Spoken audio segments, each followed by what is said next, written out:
नमस्कार, मी सोनल्स रेसिपीजमध्ये तुमचं खूप खूप मनापासून स्वागत करते। आज ना मी काही होली स्पेशल रेसिपीज केलेल्या आहे।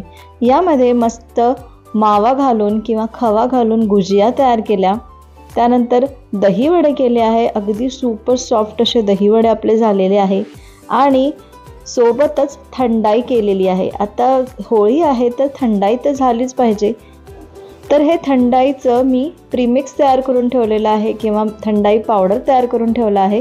हे फक्त आपल्याला दुधामध्ये घालायचं आहे आणि बस।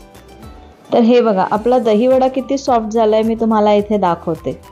अगदी कापसासारखा मऊसूत झाला आहे, मुलायम झालेला आहे, मस्त त्यामध्ये सगळं दही ॲब्झॉर्ब झालेलं आहे आणि खायला तर अप्रतिम झालंय।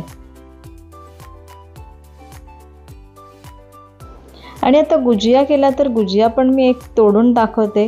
त्याचं स्टफिंग इतकं मस्त झालं आहे, तुम्ही एकदा का असं स्टफिंग करून या गुजिया किंवा करंजी करून बघा आणि मला कमेंट करून नक्की सांगाल की हो अगं सोनल किती सुंदर हे स्टफिंग झालेलं आहे। चला तर या सगळ्या रेसिपीज करायला सुरुवात करूया। होली स्पेशल या रेसिपीजपैकी सगळ्यात आधी आपण गुजिया तयार करायला घेऊ। तर त्यासाठी आपल्याला पीठ मळून घ्यायचं आहे। तर इथे जे पीठ आहे म्हणजे आपण मैदा घेणार आहोत, तर मी 2 वाटी किंवा 2 कप मैदा घेतला। त्यामध्ये 2 टेबलस्पून इतकं तूप घेतलेलं आहे। तूप तुम्ही मेल्ट करून पण घेऊ शकता किंवा असं थंड झालेलं असेल तरी पण चालेल। फक्त 2 टेबलस्पून घ्यायचं, म्हणजे एका कपाला 1 टेबलस्पून तूप इनफ आहे। त्यानंतर थोडंसं मीठ घालून घेऊ आणि हे छान घट्ट असं मळून घेऊ। मळताना थंड पाणी म्हणजे नॉर्मल पाण्यानेच आपल्याला हे मळायचं आहे, पण घट्ट मळायचं आहे। त्याआधी हे जे तूप आहे ते सगळं पिठाला याप्रमाणे चोळून घ्यायचं आहे, म्हणजे आपले गुजिया जे आहे ते सगळीकडून छान असे क्रिस्पी आणि खस्ता होईल।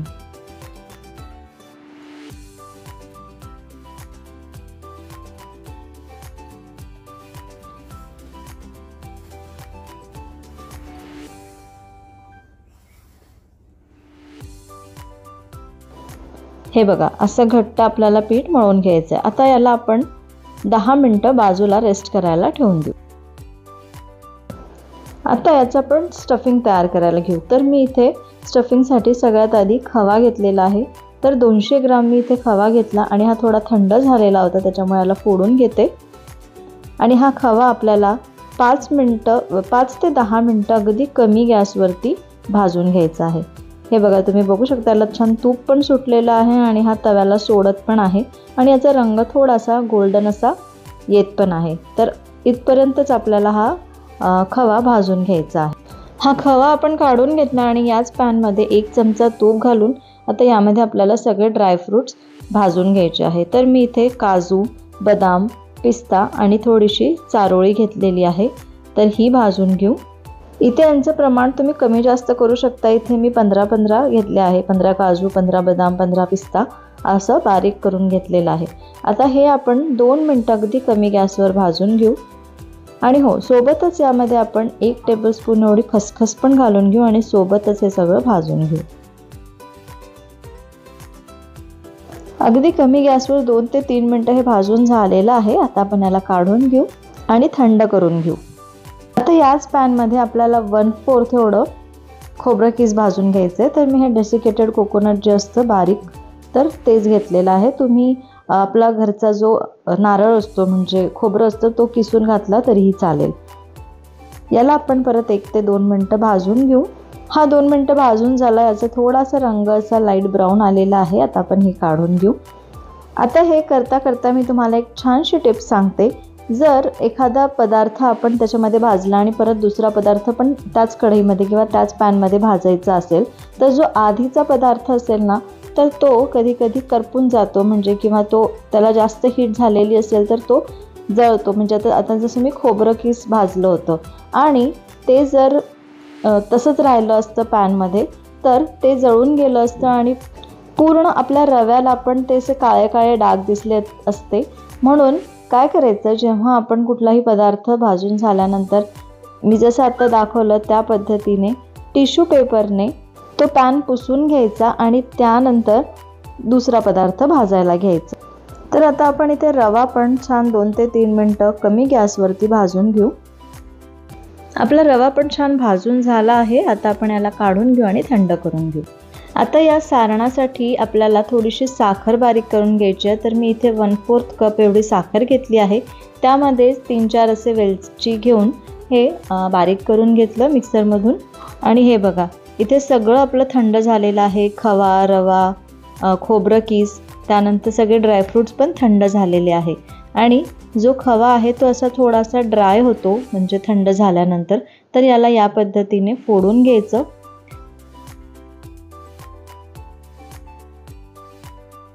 इथे खवा पण मी छान फोडून घेतला सगळा आणि आता यामध्ये आपण जी साखर बारीक केली होती ती पण घालून घेऊ। तर संपूर्ण साखर इथे मी घालून घेत आहे आणि हे सगळं अगदी छान मिक्स करून घ्यायचं आहे।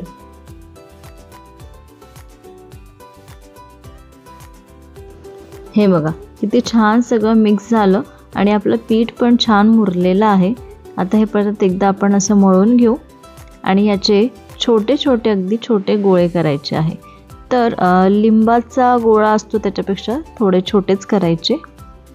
अगदी जर छोटे केले तर जे आपलं जी पारी आहे ती थोडी पातळ होणार आणि जर पातळ झाली तर ते जे गुजिया आहे त्या तेलामध्ये फुटू शकतात। म्हणून बऱ्यापैकी आपल्याला थोडंसं जाडच ठेवायचं आहे। मी लाटताना दाखवते कितपत आपल्याला जाड ठेवायचं आहे ते। हे बघा इतके असे मी गोळे तयार करून घेतले।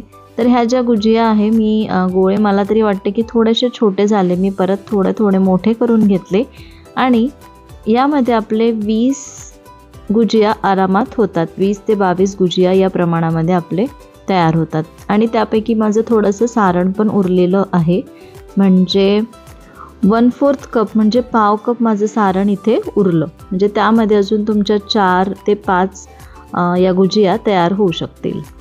तर ह्या ज्या लाट्या आहे किंवा जे आपण गोळे तयार केले हे आपल्याला झाकून ठेवायचे आहे आणि एक गोळा घेऊन त्याला छान पीठ लावून या पद्धतीने लाटून घ्यायचं आहे।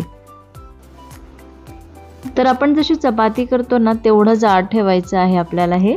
आता याला अशा पद्धतीने थोडंसं वरती एक फोल्ड करायचा, तो छान चिपकवून घ्यायचा, व्यवस्थित प्रेस करून घ्यायचा। त्यानंतर याला पाणी लावायचं आहे आपल्याला सगळीकडे असं बाजूनी। त्यानंतर यामध्ये 1 चमचा किंवा 1 टेबलस्पून एवढं सारण भरायचं आणि या पद्धतीने हे बंद करायचं आहे। थोडंसं साईडनी पहिले बंद करत करत यायचं म्हणजे जे सारण आहे ते संपूर्ण आपल्या या करंजीमध्ये किंवा या गुजियामध्ये छान बसतं। आणि याच्यामध्ये एअर पॉकेट ठेवायचे नाही म्हणजे हवा राहिली नाही पाहिजे, नाहीतर ते तेलामध्ये फुटून सगळं तेल आपलं खराब होऊ शकतं। त्याच्यामुळे संपूर्ण एकदम जवळपर्यंत आपल्याला ते पॅक करून घ्यायचं आहे। एकदा का आपली ही करंजी किंवा गुजिया छान पॅक झाली त्यानंतर याला या पद्धतीने डिझाईन करायचं आहे। आता हे जे डिझाईन करतो तो जो भाग आहे तो थोडासा पातळ करून घ्यायचा हातानेच प्रेस करून आणि त्यानंतर ही डिझाईन तयार करायची। म्हणजे हे जे डिझाईन होतं त्याच्या ती आहे ना जरा जास्त जाड होत नाही आणि आपल्या गुजिया छान तळल्या जातात।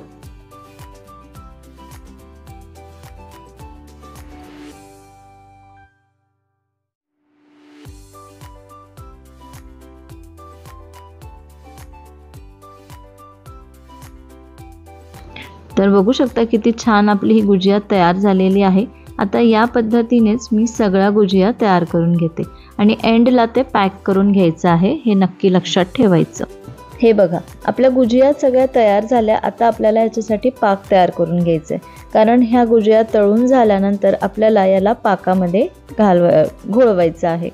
तर इथे मी 1 कप साखर घेतली आणि त्यामध्ये अर्धा कप एवढं पाणी घालून याचं एक पाक तयार करून घेऊ। जसं आपण गुलाबजामला पाक करतो त्याप्रमाणेच करायचं आहे, अजिबात घट्ट किंवा पातळ असं करायचं नाही। म्हणजेच आपल्याला कुठल्याही 1 तारी 2 तारी 3 तारी पाक तयार करायची गरज नाही आहे। फक्त साखर विरघळवून आपण परत 2 ते 3 मिनिटं त्याला उकळवून घेऊ आणि आपला हा पाक तयार झालेला आहे। हा तयार झालेला पाक आपण बाजूला ठेवू आणि आता आपल्या करंजा किंवा गुजिया तळायला घेऊ। तर मी इथे तेल बाजूला थोडंसं गरम करून घेतलं होतं आणि हे गरम आता झालेलं आहे आता आपल्याला या सगळ्या भुजिया तळून घ्यायचा आहे। दोन्ही साईडनी छान असा लाईट गोल्डन रंग येतपर्यंत तळून घेऊ। भुजिया तळताना तेल छान गरम झालं पाहिजे आणि आपल्याला कमी गॅसवर म्हणजे लो टू मीडियम गॅसवरती आपल्याला या भुजिया तळून घ्यायच्या आहे।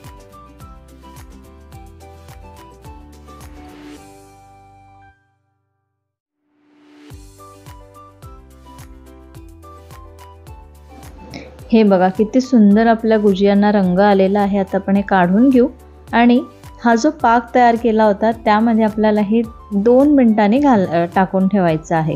म्हणजे तळल्या तेलातून डायरेक्ट याच्यामध्ये न टाकता 2 ते 3 मिनिटं त्याला बाहेर ठेवायचं आणि त्यानंतर आपल्याला या पाकामध्ये टाकून फक्त 5 मिनिटं याच्यामध्ये घोळवायचं आहे, म्हणजे दोन्ही बाजूनी, आणि लगेच काढून घ्यायचं आहे।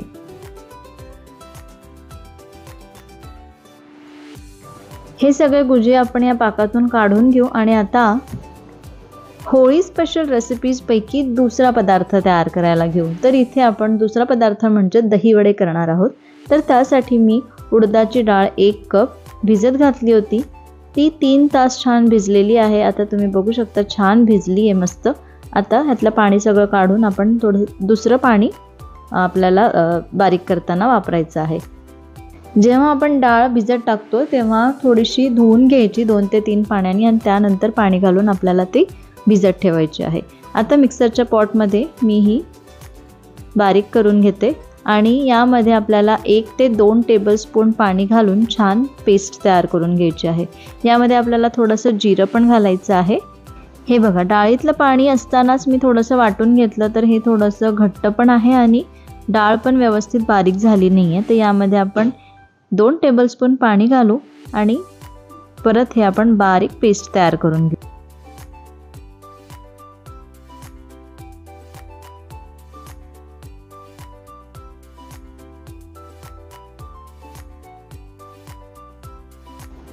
हे बघा किती छान बारीक पेस्ट झाली, अगदी प्लेन झालेला आहे। असंच आपल्याला बारीक करून घ्यायचं आहे आणि आता सगळीच डाळ जी आहे मी या पद्धतीनेच बारीक करून घेते।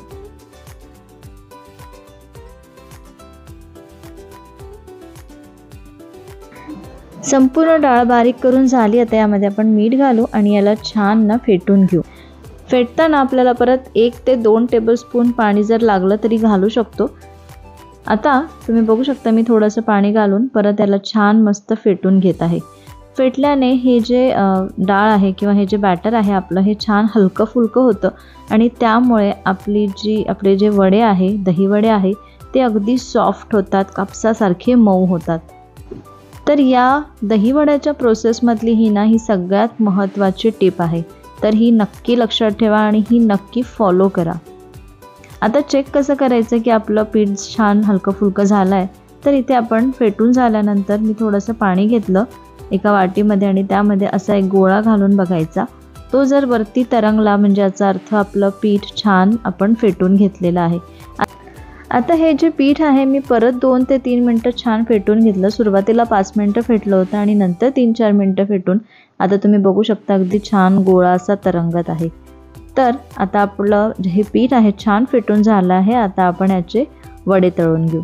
तर इथे तेल गरम करून घेतलेलं आहे। आता तेल छान गरम पाहिजे, आपल्याला कडकडीत गरम असायला पाहिजे, म्हणजे धूर निघायला नको पण व्यवस्थित गरम असायला पाहिजे। आणि त्यानंतर लो टू मीडियम गॅसवरती आपल्याला हे वडे मस्त तळून घ्यायचे आहे।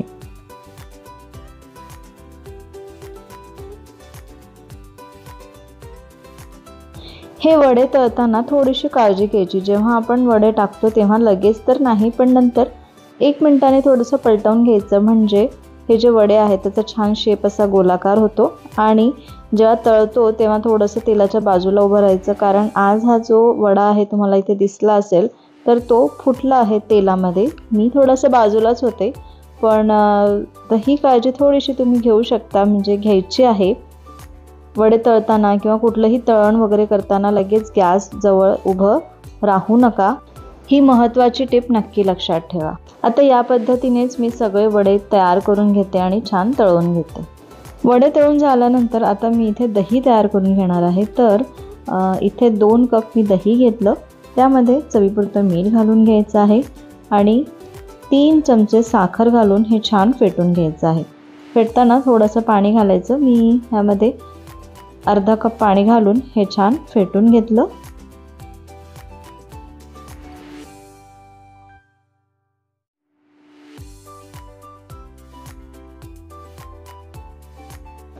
दही आपलं छान फेटून झालं। तुम्ही बघू शकता एकदम छान प्लेन टेक्स्चरचं आपल्याला दही बनवायचं आहे। त्यानंतर हे जे तळलेले वडे आहे ते आपल्याला कोमट पाण्यामध्ये घालून ठेवायचं आहे एक 5 ते 10 मिनिटं। आणि या पाण्यामध्ये मी थोडंसं मीठ पण घालून घेतलं आहे। इथे बघा 10 मिनिटं झालेली आहे आणि या वड्यांचा रंग थोडासा असा पांढरा झालेला आहे, म्हणजे याने हे पाणी छान शोषून घेतलं आहे। आणि हे बघा पाणी पण व्यवस्थित निघतंय।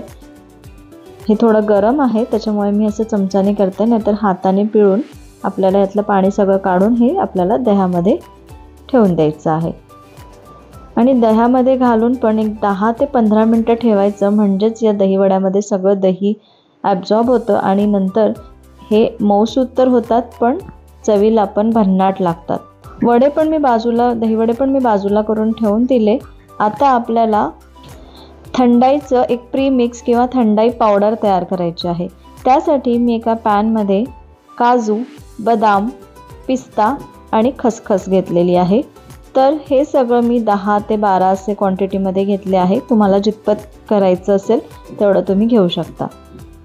आता इथे पिस्ता पण सोबतच आपण भाजून घेतला असता, पण पिस्ता माझ्याकडे बारीक आहे, म्हणजे पिस्त्याचे काप आहे माझ्याकडे, म्हणून मी थोड्या वेळाने घालत आहे। नाहीतर तुम्ही इथे पिस्ता पण सोबतच भाजून घेऊ शकता। तर आपल्याला हे अगदी कमी गॅसवर 2 मिनिटं भाजून घ्यायचं, म्हणजे हे थोडेसे गरम झाले की हे जे पावडर आहे ते बरेच दिवस टिकेल आणि जे आपण बारीक करू मिक्सरमध्ये तेव्हा हे छान बारीक पावडर पण तयार होईल।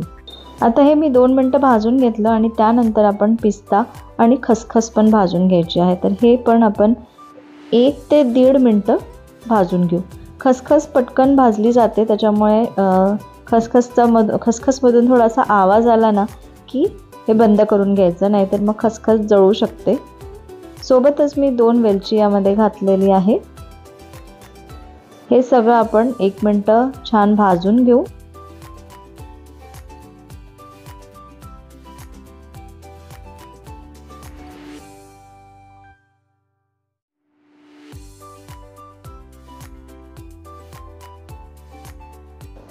चला 1 मिनिट आपलं हे भाजून झालं। आता आपण हे थंड करून घेऊ। तर एका प्लेटमध्ये काढून हे थंड करू।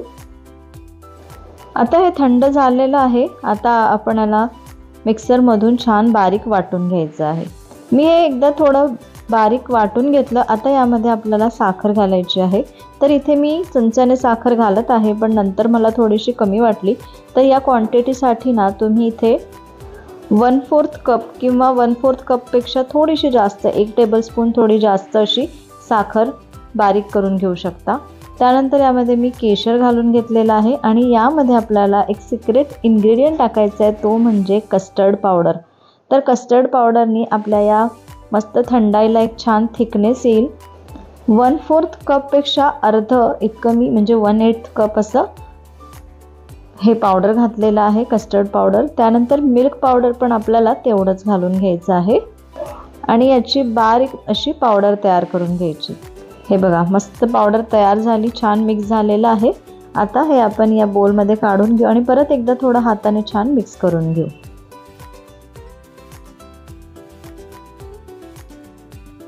या थंडाई प्रीमिक्स पासून किंवा पावडर पासून आपण थंडाई पण करून घेणार आहोत। तर मी इथे अर्धा लिटर दुधाची ही थंडाई करत आहे। तर मी त्यापैकी थोडंसं दूध घेतलं आणि ते थंड दूध आहे आणि बाकीचं दूध मी उकळवून घेतलेलं आहे। आता हे थंड दुधामध्ये 2 चमचे घालून हे छान मिक्स करून घेतलं, म्हणजे 1 कप दुधाला किंवा 1 छोटा ग्लास दुधाला 1 चमचा आपण हे पावडर घालून घेणार आहोत। इथे दूध छान उकळलेलं होतं। त्यानंतर हे जे आपण मिक्स केलेलं दूध आहे ते पण यामध्ये घातलं आणि याला एक छान उकळी काढून घ्यायची आहे। याला छान उकळी आली की आपली थंडाई पण तयार झाली आणि आता आपण सगळे पदार्थ, जे सगळ्या रेसिपीज तयार केल्या त्या पण मस्त सर्व करू। तर हे बघा आपलं हे होली स्पेशल सगळ्या रेसिपीज किती सुंदर दिसतं। गुजिया किती सुंदर दिसत आहे आणि किती मस्त रंग पण आलेला आहे. त्यानंतर दही वडे तर इतके मऊसूत झाले, मी तुम्हाला तोडून पण दाखवते. त्यानंतर आपली थंडाई पावडर तयार झाली आणि त्यापासून आपलं दूध पण मस्त टेम्पटिंग दिसतंय. बस याला थंड करायचं. हे जे गरम दूध आहे, गरम दूध नाही प्यायचं, याला फक्त आपल्याला थंड करून घ्यायचं आहे आणि त्यानंतर आपल्याला प्यायचं आहे. आता दहीवड्याची पाई बघा, तुम्ही बघू शकता दहीवडा किती सॉफ्ट झालाय, सहज तुटतोय, अगदी कापसासारखा मऊसूत आपला हा दहीवडा तयार झालेला आहे. यामध्ये ज्या काही मी टिप्स अँड ट्रिक्स सांगितल्या आहेत त्या नक्की लक्षात ठेवा. तुमचे दहीवडे मस्त सुपर सॉफ्ट होईल. दहीवडे झाले, मग आता गुजिया पण बघूया. गुजियामधलं सारण हे बघा किती सुंदर. सगळ्यात आधी तर तुटतेही, छान क्रिस्पी झालेली आहे, खाली सांडू नये तर त्यामुळे मी असं पकडलेलं आहे. आणि तुम्ही बघू शकता सारण किती यम्मी दिसत आहे. इतकी अप्रतिम झाली आहे ना गुजिया की काय सांगावं.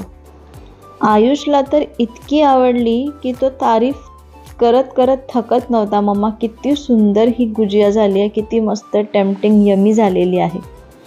तर होळीसाठी या काही रेसिपीज मी तुमच्याशी शेअर केलेल्या आहेत, तर या नक्की करून बघा. थोडासा उशीर झाला आहे, पण आता नाही तर नंतर करा आणि मला कमेंट करून नक्की सांगा. हा व्हिडिओ आवडला असेल, या सगळ्या रेसिपीज आवडल्या असतील ना, तर मला कमेंट करून नक्की सांगा. पुन्हा भेटू अशाच मस्त मस्त रेसिपीसोबत. तोपर्यंत धन्यवाद.